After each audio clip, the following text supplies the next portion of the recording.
वह रात बहुत शांत थी। चांदनी छत पर बिखरी हुई थी और पैरों की आवाजें दूर कहीं खो गई थीं। नादिया अपने छोटे से कमरे में घुटनों को सीने से लगाकर बैठी थी, आंखें बंद और होंठ कांपते हुए। बाहर दरवाजे के पीछे उसकी खाला शिरीन बानो की आहट सुनाई दे रही थी। वही भारी कदम, वही जंजीर की तरह खींचती सांस, वही खौफ जो नादिया के बचपन से उसके साथ चली आ रही थी। 7 साल की उम्र में जब नादिया के माँ बाप एक सड़क हादसे में चले गए थे, तब से शिरीन बानो इस घर की मालिक थी और नादिया वह सिर्फ एक हिस्से की मालिक थी, घर के सबसे अंधेरे कोने की, जहां न रोशनी पहुंची न प्यार।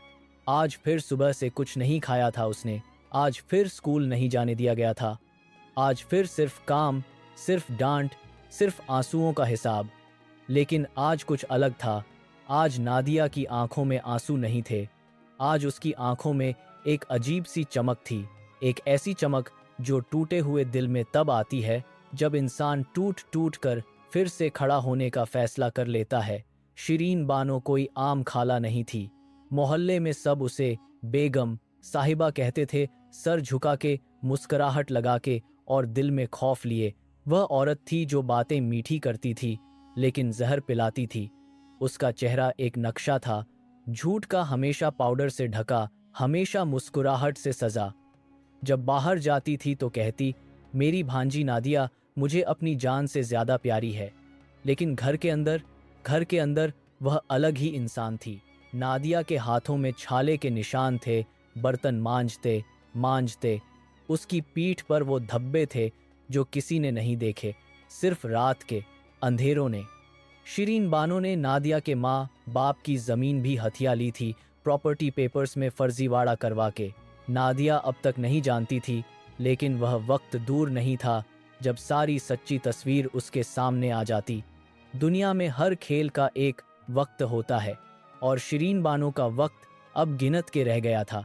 उस घर में एक और भी थी, रजिया चाची, शिरीन बानो की छोटी ननद, जो कभी कभी आती थी और नादिया को दूर से देखकर आंखें भर लेती थी।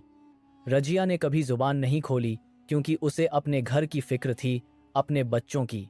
लेकिन उस दिन जब उसने नादिया की पीठ पर लाल धब्बे देखे, कुछ उसके अंदर टूट गया, या शायद कुछ बना। उस रात रजिया ने अपने शौहर करीम से बात की। करीम एक सीधा सादा आदमी था जो लॉ फर्म में काम करता था। उसने पूरी बात सुनने के बाद सिर्फ इतना कहा, रजिया, अगर हम चुप रहें तो हम भी उसी गुनाह में शरीक हैं। उस रात उन्होंने मिलकर एक काम किया, एक नंबर डायल किया, चाइल्ड प्रोटेक्शन सर्विसेज का नंबर। वह फोन कॉल एक छोटी सी चिंगारी थी, लेकिन आगे जाके यही चिंगारी शिरीन बानो की दुनिया जला देने वाली थी। नादिया के स्कूल में एक टीचर थी, मिस सामिया। वह उन टीचर्स में से थी जो सिर्फ पढ़ाती नहीं, देखती भी थी। उसने नोटिस किया था कि नादिया पिछले 3 हफ्तों से स्कूल नहीं आई। उसने शिरीन बानो को कॉल किया तो शिरीन बानो ने कहा, वो बीमार है जी। फिर एक हाथे और फिर एक कॉल और शिरीन बानो का वही जवाब, ठीक हो रही है जी, घर पर पढ़ रही है। मिस सामिया ने फोन रख दिया और कुछ देर सोच में रही।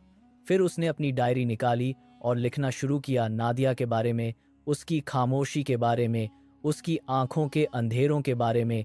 एक टीचर का काम सिर्फ सिलेबस नहीं होता। एक शिक्षक की आंखें वहां भी जाती हैं जहां अंधापन खुद को समझदारी कहता है। मिस सामिया ने वह डायरी सोशल वेलफेयर डिपार्टमेंट के हवाले की, डिटेल में, डेट के साथ, वक्त के साथ। नादिया को याद था वह दिन जब शिरीन खाला ने पहली बार हाथ उठाया था। तब वह 9 साल की थी, सिर्फ इसलिए कि चावल थोड़ा जल गए थे। नादिया ने कुछ नहीं बोला, न रोया न चिल्लाई, सिर्फ चली गई अपने कमरे में और तकिया के नीचे से वह छोटा सा कागज निकाला जिस पर उसकी माँ की तस्वीर चिपकी हुई थी। माँ की आंखें बड़ी बड़ी और रोशन थीं। उस तस्वीर में वह हंसती हुई लगी थी। नादिया ने वह तस्वीर सीने से लगाई और धीरे से कहा, अम्मी, मुझे माफ़ी दो कि मैं कुछ नहीं कर सका। उस रात उसने एक छोटा सा लेटर लिखा अपनी माँ के नाम, कुछ बातें जो किसी को नहीं बताई जा सकती, सिर्फ कागज को बताई जाती हैं। यह पत्र आज भी उसकी अंग्रेजी डायरी के आखिरी सफ़े पर बंद था, वह डायरी जो शिरीन खाला को कभी नहीं मिली। क्योंकि नादिया ने उसे स्कूल बैग के डबल फोल्ड में छुपाया था। मोहल्ले में एक बाबा जी रहते थे, बाबा फजलदीन। 70 साल के थे, अकेले रहते थे, लेकिन उनकी आंखें आज भी तेज थीं। वह रोज सुबह नादिया को बाहर देखते थे, हाथ में झाड़ू, आंखें जमीन पर, पैर नंगे। एक दिन उन्होंने आवाज दी, बेटी आओ यहाँ। नादिया रुक गई, डरी, लेकिन कुछ था उनकी आवाज में जो खौफ नहीं देता था। बाबा फजलदीन ने अपनी तालियां निकाली और कहा, ये रख अपने पास, इन्हें कभी मत खो। नादिया ने देखा, तालियां नहीं थीं, एक छोटी सी तस्वीर थी, उसके माँ बाप की, उनके निकाह की।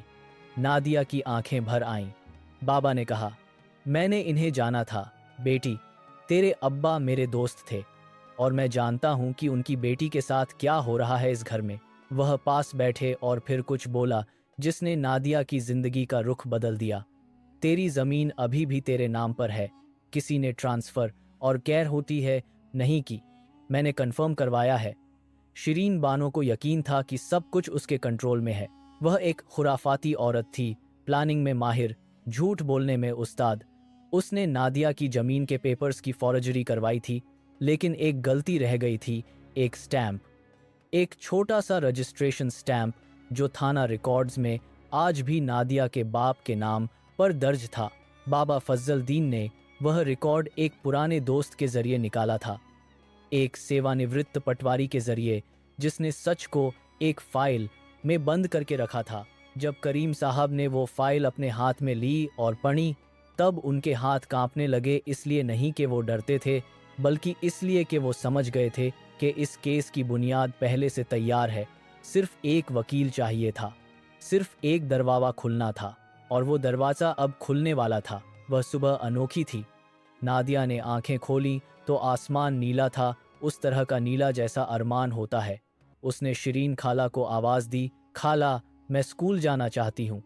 शिरीन बानो ने तेज नज़र से देखा और कहा, स्कूल? तुझे क्या ज़रूरत है स्कूल की? घर का काम है। नादिया ने कुछ नहीं कहा, बस मुस्कुराई, एक अजीब सी मुस्कुराहट, और फिर बाहर चली गई जैसे कुछ हुआ ही नहीं। शिरीन बानो उसे जाते हुए देखती रही। कुछ था उस मुस्कुराहट में जो उसने पहले कभी नहीं देखा था, वो यकीन, वो हिम्मत, वो खुदमुख्तारी। शिरीन बानो को आज पहली बार एक अनजान सा खौफ महसूस हुआ, एक ऐसा खौफ जो तब आता है जब इंसान जानता हो कि कुछ होने वाला है, लेकिन समझ नहीं आता कि क्या। मिस सामिया ने नादिया को स्कूल में देखा तो भाग के आई, गले लगाया। नादिया ने भी आंखें मूंद लीं और रोईं, उस तरह की रोना जिसमें सारे दर्द बह जाते हैं, सारी थकान पिघल जाती है। मिस सामिया ने धीरे से पूछा, क्या हुआ था नादिया? नादिया ने सब कुछ बताया, रुक रुक के, आंसू पोंछते हुए, लेकिन सब कुछ जब वह खत्म हुई तो खामोशी थी, एक गहरी भारी खामोशी। मिस सामिया ने उसका हाथ पकड़ा और कहा, तुम अकेली नहीं हो, आज से नहीं, कभी भी नहीं थी, लेकिन आज से यह मैं तुझे साबित करके दिखाऊंगी। उस रात मिस सामिया ने अपने बयान तैयार किए। उस रात रजिया चाची ने अपना तैयार बयान सोशल वेलफेयर को भेजा। उस रात बाबा फजल दीन की जमीन वाली फाइल एक सील बंद लिफाफे में बंद हुई। शिरीन बानो को एक नोटिस मिला, दोपहर के 4:30 बजे, एक सरकारी लिहा। अंदर एक पत्र था, कल्याण विभाग का, वकील का हवाला देते हुए। शिरीन बानो ने पत्र पढ़ा, फिर दोबारा पढ़ा, फिर 3 बार। उसके हाथ कांपने लगे। पहली बार किसी नोटिस ने उसे हिलाया था। उसने तुरंत अपनी सहेली नसरीन को कॉल किया, जो कोर्ट में किसी की पहचान जानती थी। नसरीन ने कहा, अरे यह तो गंभीर है शिरीन, अगर चाइल्ड वेलफेयर और प्रॉपर्टी दोनों केस एक साथ चलें तो मुश्किल हो सकती है।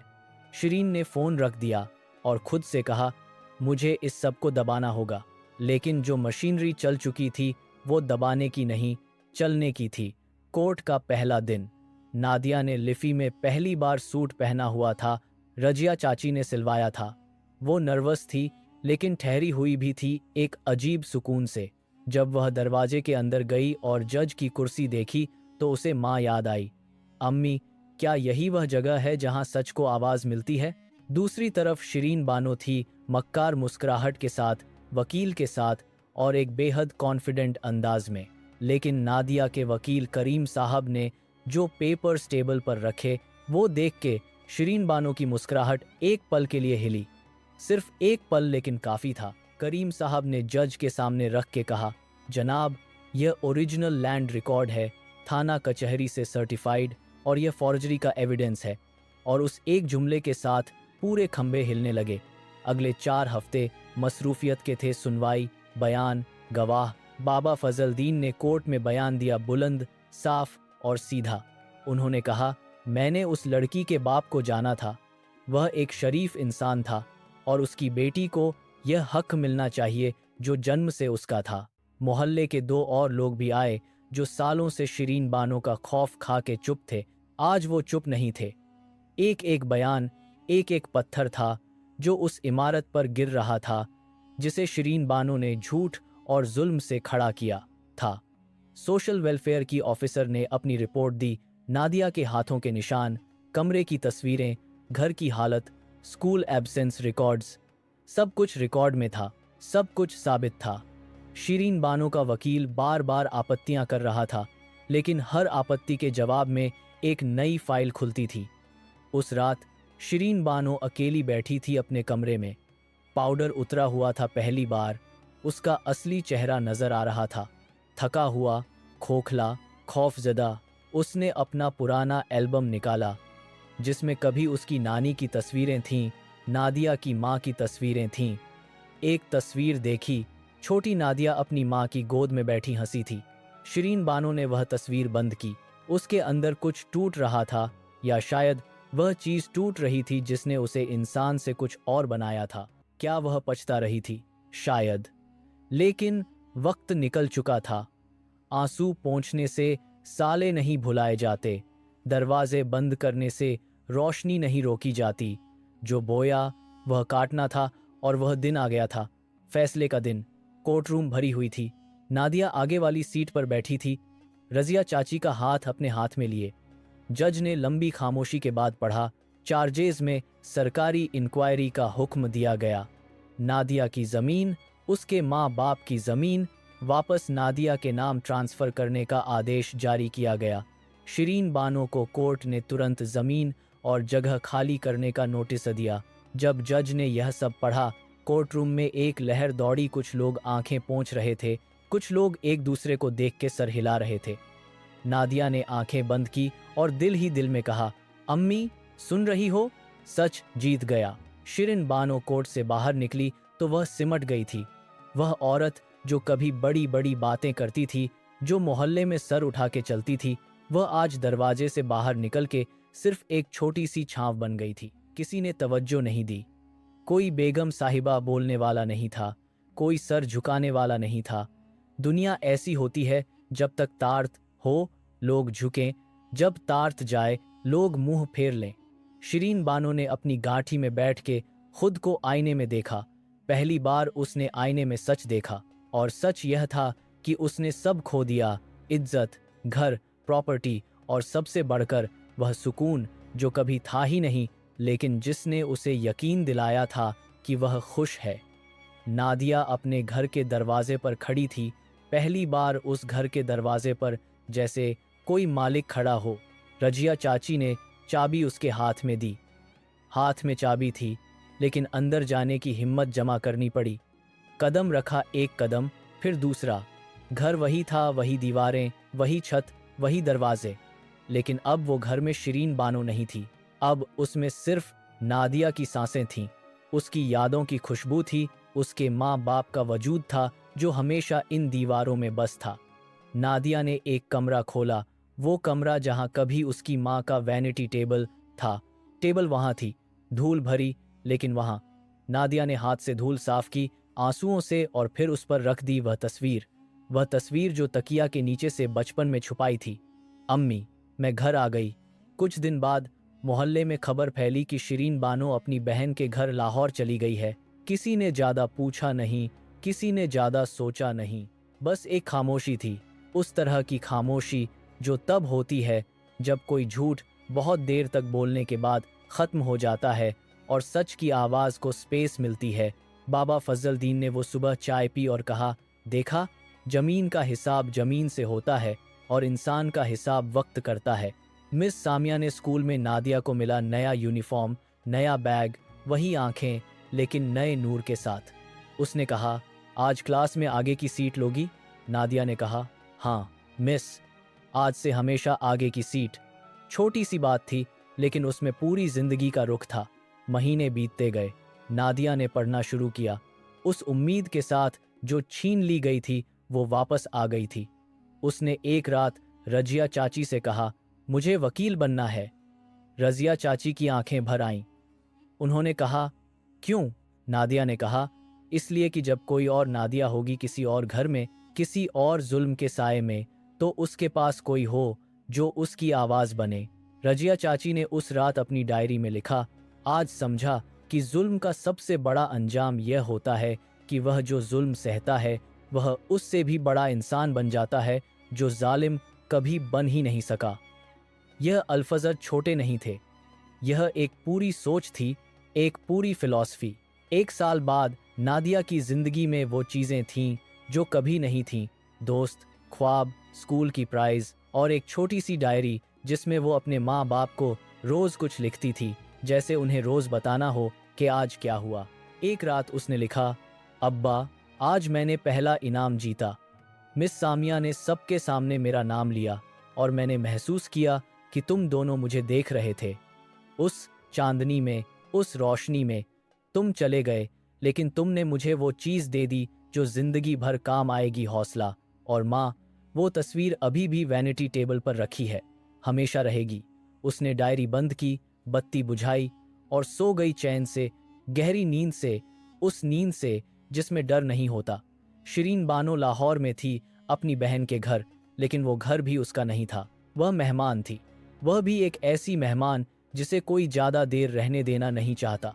पैसे खत्म हो रहे थे, प्रॉपर्टी थी नहीं, इज्जत थी नहीं। एक रात वह छत पर बैठी थी, अकेली आसमान को देखते हुए। कुछ याद आया छोटी नादिया का चेहरा, उसकी आंखें जब वो डरती थी, उसकी खामोशी जब जुल्म होता था। पहली बार शिरीन बानो को महसूस हुआ कि वो खुद किसी चीज की कैदी थी, अपने लालच की, अपनी खुराफात की, अपनी अंदर की जालिम की। किसी ने सजा नहीं दी उसे, वो खुद ही अपनी सजा थी। यह दुनिया की सबसे बड़ी सजा है, जब इंसान का अंदर खुद उसका जेल बन जाए। कहानियां खत्म नहीं होती, वे बदल जाती हैं। नादिया की कहानी भी खत्म नहीं हुई, वह बस एक नए मोड़ पर आई, वहां से जहां अंधेरा था, वहां से जहां रोशनी शुरू होती है। हर वह बच्चा जो किसी शिरीन बानो के साए में पलता है, वह एक छुपा हुआ हीरो है। वह टूट कर भी उठता है, दबा के भी बोलता है, चोरी के बाद भी वापस आता है अपनी जमीन पर, अपने हक पर, अपनी पहचान पर।